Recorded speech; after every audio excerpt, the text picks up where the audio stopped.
Friends, আগের ভিডিওতে দেখিয়েছিলাম দোলের সময় আমরা দীঘা গিয়েছিলাম। সেখানকার রিভা হোটেলে আমরা উঠেছিলাম, আর এই ছিল রিভা হোটেলের সুইমিং পুল, যেখানে আমরা খুব মজা করেছিলাম। মজার শেষে আমরা সোজা চলে গিয়েছিলাম লাঞ্চ করতে। সেখানে খেয়েছিলাম ভাত, ডাল, পোস্ত, আলু ভাজা, মাছ এবং আরও অনেক কিছু। খাবার দাবারের আইটেম ভালোই ছিল, আর টেস্টও ভালো ছিল। এরপর লম্বা ঘুম দিয়ে বিকেলে বেরিয়ে পড়েছিলাম অমরাবতী পার্ক দেখতে। অমরাবতী পার্কে গিয়ে টিকিট কাটলাম। টিকিট কেটে সোজা ভেতরে ঢুকে গেলাম। সেখানে অনেক কিছু দেখাচ্ছিল। সবথেকে ভালো লেগেছে বড় যে ঝিলটা ছিল, আর তার সাথে ছোটদের অনেক কিছু রাইডস ছিল, তবে আমরা কোনোটাই চাপিনি। আমার তো এই ছোট্ট বাসটা বেশ ভালো লেগেছে।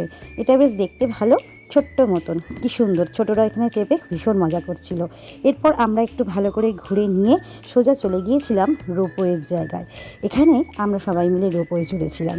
রোপওয়েতে বেশ টিকিটের দাম ভালোই হয়ে গেছে। আগে একটু কম ছিল, এখন কিন্তু টিকিটের দাম একটু বেড়েই গেছে। তারপর রোপওয়ে চড়ে গোটা অমরাবতী পার্কটা আমরা ঘুরে নিলাম। ভীষণ মজা লাগছিল। তোমরা কারা কারা এই রোপওয়ে চড়ে অমরাবতী পার্ক দেখেছো অবশ্যই কমেন্টসে জানাবে। তারপর আরও একটু ঘুরে আমরা অমরাবতী পার্কটা এনজয় করলাম খুব ভালোভাবে। এর আগেও কিন্তু অমরাবতী পার্কে আমরা ঘুরতে গিয়েছিলাম, তবে এবারের এনজয়মেন্টটা একটু বেশি ছিল। তাহলে ভিডিওটা ভালো লাগলে লাইক, কমেন্ট, সাবস্ক্রাইব করে দেবে। টাটা।